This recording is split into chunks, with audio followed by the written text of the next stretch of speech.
Hey guys, welcome back to my channel. और आज का ये जो वीडियो है हमारे लिए काफी इंपॉर्टेंट होने वाला है, क्योंकि आज हम ऐसे जीके के बारे में बात करेंगे टॉप 30 जीके जो पेपर में पूछे गए हैं। वो चाहे पीडब्ल्यूडी हो, एसएससी सीजीएल हो, रेलवे का एग्जाम हो, यूपी पुलिस का एग्जाम हो, यूपीएससी हो या एमपीएससी हो, कोई भी एग्जाम हो, ऐसे जीके के प्रश्न उसमें पूछे गए हैं। सो हम अच्छे से आज ऐसे टॉप 30 जीके देखने वाले हैं जो पेपर में पूछे भी गए हैं और पूछे भी जा सकते हैं। तो सभी को हमें याद में रखना होगा। और हाँ गाइस, अगर आप चैनल पर नए हो तो इसे सब्सक्राइब करना ना भूले और बेल आइकन को दबा दे, ताकि मैं ऐसे ही जीके आपके लिए लाता रहूं। सो गाइस, हम वीडियो की शुरुआत करते हैं। सो हमारा सबसे पहला प्रश्न है, भारत का सबसे बड़ा जिला कौन सा है? भारत का सबसे बड़ा जिला कौन सा है? सो इसका जो सही जवाब हो जाएगा वो है डी, कच्छ। कच्छ जिला जो है वो भारत का सबसे बड़ा जिला है। ये इंपॉर्टेंट प्रश्न है, ये प्रश्न पूछा गया था रेलवे के एग्जाम में। कच्छ जिला भारत का सबसे बड़ा जिला है। कच्छ जिला गुजरात राज्य में है। सो याद रखिए कच्छ। अगला सवाल है, शतरंज का जन्म किस देश में हुआ? शतरंज का जन्म किस देश में हुआ, यानी किस देश से खेलना उसे शुरू किया गया था, उसकी उत्पत्ति कहां से हुई? तो इसका जो राइट आंसर हो जाएगा वो है ए, भारत। भारत में शतरंज का जो खेल जन्म है वो भारत देश में हुआ था। इंपॉर्टेंट प्रश्न है, ये प्रश्न रेलवे में पूछा जा चुका है। So right answer is Bharat. Bharat है का जन्म। अगला सवाल है, इंद्रधनुष में कितने रंग होते हैं? सो इसका जो सही जवाब है वो है सी, 7 रंग। 7 रंग, इंद्रधनुष में 7 रंग होते हैं। इंपॉर्टेंट प्रश्न है, ये प्रश्न यूपी पुलिस के एग्जाम में आ चुका है। सो इंद्रधनुष में 7 रंग होते हैं। अगला सवाल है, सूर्य के चारों ओर घूमने वाले खगोलीय पिंड क्या कहलाते हैं? सूर्य के चारों ओर घूमने वाले खगोलीय पिंड क्या कहलाते हैं? सो इंपॉर्टेंट प्रश्न गाइस, ये प्रश्न रेलवे में आ चुका है। सो वो खगोलीय पिंड को हम कहते हैं ग्रह। ग्रह कहते हैं उन्हें, जो ग्रह है जो सूर्य के चारों ओर चक्कर लगाते हैं। जितनी भी चीजें सूर्य के चारों ओर चक्कर लगाते हैं उन्हें हम ग्रह कहते हैं। ऐसे खगोलीय पिंड को हम ग्रह कहते हैं। सो याद में रखें, उन्हें ग्रह कहा जाता है। अगला सवाल है, विश्व मौसम दिवस कब मनाया जाता है? सो इसका जो सही जवाब है वो है 23 मार्च। गाइस, 23 मार्च को विश्व मौसम दिवस मनाया जाता है। विश्व मौसम दिवस 23 मार्च, ये याद में रखें, 23 मार्च। अगला सवाल है, पद्मावत किसकी रचना है? पद्मावत किसकी रचना है? सो इसका जो सही जवाब हो जाएगा वो है ए, जयसी। जयसी की रचना है पद्मावत। इंपॉर्टेंट प्रश्न है, ये प्रश्न पेपर में आ चुका है। सो पद्मावत की रचना की थी जयसी ने। अगला सवाल है, जैन धर्म में कुल कितने तीर्थकार थे? जैन धर्म में कुल कितने तीर्थकार थे? इंपॉर्टेंट प्रश्न है, ये प्रश्न आया था एसएससी के पेपर में। सो इसका जो राइट आंसर हो जाएगा वो है बी, 24, 24। 24 जैन धर्म में कुल तीर्थकार थे। 24, 24। अगला सवाल, सास बहू मंदिर कहाँ पर स्थित है? सास बहू मंदिर कहाँ पर स्थित है? सो ये है ए, ग्वालियर। ग्वालियर में, ग्वालियर में स्थित है सास बहू मंदिर। सास बहू मंदिर स्थित है ग्वालियर में। सो इंपॉर्टेंट है ग्वालियर। अगला सवाल है, माउंट एवरेस्ट पर चढ़ने वाली पहली भारतीय महिला कौन थी? इंपॉर्टेंट प्रश्न गाइस, ये प्रश्न पूछा जा चुका है एसएससी और रेलवे के पेपर में। सो इसका जो सही जवाब है वो है बी, बछेंद्री पाल। बछेंद्री पाल जो है वो पहली महिला थी जो, यानी भारत की वो पहली महिला थी जिसने माउंट एवरेस्ट पे चढ़ाई की थी। सो इंपॉर्टेंट है, ये माउंट एवरेस्ट पे चढ़ने वाली पहली भारतीय महिला थी बछेंद्री पाल। बछेंद्री पाल, इंपॉर्टेंट प्रश्न है बछेंद्री पाल। अगला सवाल है, आंध्र प्रदेश का क्लासिकल नृत्य कौन सा है? वहाँ का क्लासिकल नृत्य कौन सा है? आंध्र प्रदेश। सो इसका जो राइट आंसर है वो है टी, कुचिपुड़ी। कुचिपुड़ी जो है वो आंध्र प्रदेश की क्लासिकल नृत्य है। कुचिपुड़ी, कुचिपुड़ी आंध्र प्रदेश का क्लासिकल नृत्य है, कुचिपुड़ी। अगला सवाल है, गौतम बुद्ध ने अपना पहला उपदेश किस भाषा में दिया था? गौतम बुद्ध ने अपना पहला उपदेश किस भाषा में दिया था? इंपॉर्टेंट प्रश्न है, ये प्रश्न रेलवे के एग्जाम में आ चुका है। सो इसका जो सही जवाब है वो है ए, पाली भाषा। पाली भाषा में गौतम बुद्ध ने अपना पहला उपदेश पाली भाषा में दिया था। पाली भाषा, इंपॉर्टेंट है पाली भाषा। अगला सवाल, G20 का मुख्यालय कहाँ स्थित है? G20 का मुख्यालय कहाँ स्थित है? सो इसका जो राइट आंसर हो जाएगा वो है डी, कोई मुख्यालय नहीं है। गाइस, ये G20 का कोई मुख्यालय नहीं है। G20 में जितने भी देश आते हैं वो अपने एक देश है वो इसका आयोजन करवाते हैं। इसका कोई भी आधिकारिक तौर पे मुख्यालय नहीं है। सो राइट आंसर आ जाएगा कि इसका कोई मुख्यालय नहीं है। अगला सवाल, कृष्ण भगवान के कौन से रूप को मानव अवतार कहा जाता है? भगवान कृष्ण के कौन से अवतार को मानव अवतार कहा जाता है? तो इसका जो राइट आंसर है वो है बी, राम। राम, भगवान राम के जन्म जब हुआ तो उसे मानव अवतार में कहा जाता है, जो कि वो भगवान कृष्ण के अवतार थे। ऐसी मान्यता है, ऐसा कहा जाता है। सो आंसर हो जाएगा राम।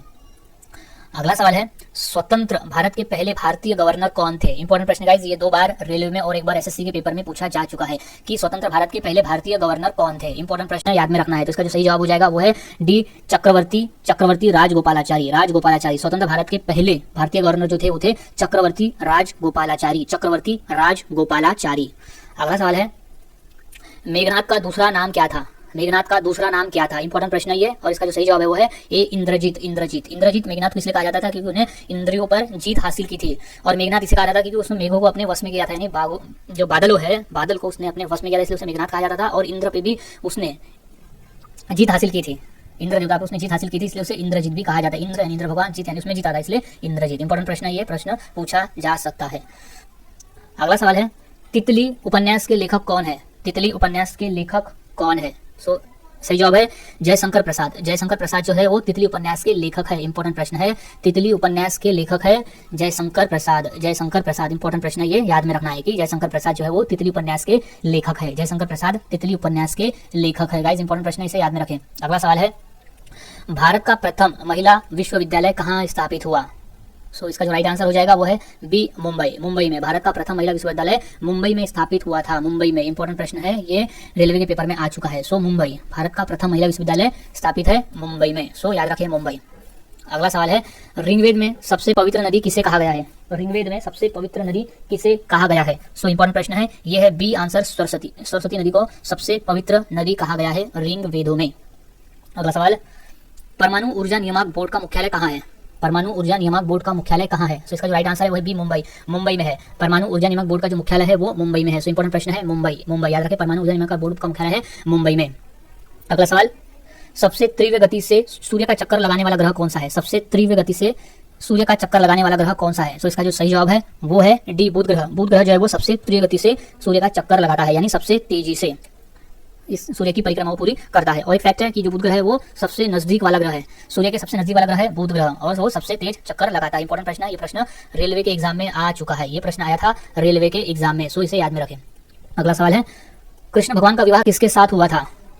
सो इसका राइट आंसर है सी, रुक्मणी। रुक्मणी, रुक्मणी से हुआ था। भगवान श्री कृष्ण का विवाह रुक्मणी के साथ हुआ था। सो याद रखें, उनकी जो पत्नी का नाम था रुक्मणी। रुक्मणी। अगला सवाल, सिंधु घाटी सभ्यता के लोगों का मुख्य व्यवसाय क्या था? सिंधु घाटी के सभ्यता के लोगों का मुख्य व्यवसाय क्या था? सही जवाब है ए, व्यापार। वो व्यापार करते थे। सो राइट आंसर इज व्यापार। सिंधु घाटी सभ्यता के लोगों का मुख्य व्यवसाय था व्यापार करना, बिजनेस करना। अगला सवाल, दुनिया का सबसे बड़ा देश कौन सा है? इंपॉर्टेंट प्रश्न गाइस, बहुत बेसिक प्रश्न है, लेकिन ये प्रश्न एसएससी में और आरआरबी में पूछा जा चुका है कि दुनिया का सबसे बड़ा देश कौन सा है। यहाँ क्षेत्रफल की दृष्टि से बात हो रही है, तो क्षेत्रफल की दृष्टि से में पृथ्वी पर जितने भी देश मौजूद है उसमें से सबसे बड़ा जो देश है वो है रूस। बी आंसर हो जाएगा रूस। दुनिया का सबसे बड़ा देश क्षेत्रफल की दृष्टि से रूस है। और जनसंख्या की दृष्टि से बात करें तो भारत सबसे बड़ा देश है जनसंख्या के माध्यम से, क्योंकि भारत में सबसे ज्यादा जनसंख्या है, और रूस जो है वो है क्षेत्रफल की दृष्टि से सबसे बड़ा देश। अगला सवाल, राजस्थान की मूल भाषा कौन सी है? राजस्थान में कौन सी भाषा सबसे ज्यादा बोली जाती है? तो इसका जो सही जवाब हो जाएगा वो है ऑप्शन ए, मारवाड़ी। मारवाड़ी भाषा जो है वो सबसे ज्यादा बोली जाती है। मारवाड़ी भाषा जो है वो राजस्थान की मूल भाषा है, मारवाड़ी। अगला सवाल, दांतों में निम्नलिखित में से क्या होता है?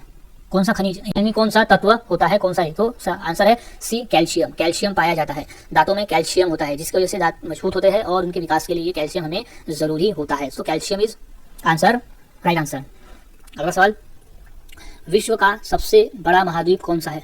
इंपॉर्टेंट प्रश्न है, ये प्रश्न 2 बार रेलवे में और 1 बार एसएससी में पूछा जा चुका है कि विश्व का सबसे बड़ा महाद्वीप कौन सा है। तो इसका जो सही जवाब हो जाएगा वो है ऑप्शन ए, एशिया महाद्वीप। एशिया महाद्वीप जो है वो विश्व का सबसे बड़ा महाद्वीप है, जिसमें हम रहते हैं। एशिया महाद्वीप में भी हम रहते हैं, यानी हमारा देश एशिया महाद्वीप में आता है, सो हम एशिया महाद्वीप में रहते हैं। अगला सवाल, भारत का सर्वोच्च पर्वत शिखर कौन सा है? भारत का सर्वोच्च पर्वत शिखर कौन सा है? इंपॉर्टेंट प्रश्न है, ये प्रश्न रेलवे में 2 बार पूछा जा चुका है। सो याद में रखें। सो इसका जो राइट आंसर हो जाएगा वो है गणबिन ऑस्टिन। गणबिन ऑस्टिन जो है वो भारत का सर्वोच्च पर्वत शिखर है। इंपॉर्टेंट है, ये ध्यान में रखें। अगला सवाल है, विंग ऑफ फायर पुस्तक के लेखक कौन है? इंपॉर्टेंट प्रश्न है, ये प्रश्न पूछा जा चुका है एसएससी और आरआरबी के पेपर में। को विंग ऑफ फायर पुस्तक के लेखक कौन है? इंपॉर्टेंट प्रश्न है। तो इसका जो सही जवाब है वो है D, APJ Abdul Kalam. APJ Abdul Kalam ji wing of fire पुस्तक के लेखक है, यानी इन्होंने ये पुस्तक लिखी है विंग ऑफ फायर। सो याद में रखिए, APJ Abdul Kalam wing of fire. APJ Abdul Kalam wing of fire. अगला सवाल है, भारतीय राष्ट्रीय कांग्रेस के प्रथम अध्यक्ष कौन थे? भारतीय राष्ट्रीय कांग्रेस के प्रथम अध्यक्ष कौन से? इंपॉर्टेंट प्रश्न गाइस, काफी बार पूछा जा चुका है ये, सो इसे याद में रखें कि कौन थे। तो सही जवाब जो हो जाएगा इसका वो है ऑप्शन सी, वेमेश चंद्र बनर्जी। वेमेश चंद्र बनर्जी जो थे वो भारतीय राष्ट्रीय कांग्रेस के प्रथम अध्यक्ष थे। भारतीय राष्ट्रीय कांग्रेस के प्रथम अध्यक्ष वेमेश चंद्र बनर्जी। अगला सवाल है, भारत के प्रधानमंत्री का कार्यकाल कितने साल का होता है? इंपॉर्टेंट प्रश्न है, काफी बार ये पूछा गया है। बेसिक प्रश्न है लेकिन ये पूछा जाता है कॉम्पिटिटिव एग्जाम में। सो इसका जो राइट आंसर हो जाएगा वो है ए, 5 साल। 5 साल भारत के प्रधानमंत्री का कार्यकाल 5 साल का होता है। सो याद में रखिए 5 साल। Right answer is 5 years. 5 साल का होता है। फिर उसके बाद चुनाव होते हैं लोकसभा के, जिसमें प्रधानमंत्री का चुनाव होता है। सो राइट आंसर इज 5 साल। सो गाइज आज हमने ऐसे टॉप 30 क्वेश्चन देखे, उनके आंसर देखे। ये इंपॉर्टेंट है, पेपर में आ चुके हैं, पेपर में भी ये आ सकते हैं। कोई भी एग्जाम हो, यूपी पुलिस हो, आरआरबी हो, पीडब्ल्यूडी हो, एसएससी हो, कोई भी एग्जाम हो, इसमें ये नॉर्मल क्वेश्चन आते ही है। सो इन्हें याद में रखें। सो गाइज मिलता हूं मैं अब ऐसे और नए टॉप जीके के साथ अगले वीडियो में। अगर आप चैनल पर नए होंगे तो इसे सब्सक्राइब कर दे, बेल आइकन दबा दे, ताकि मैं ऐसे ही वीडियो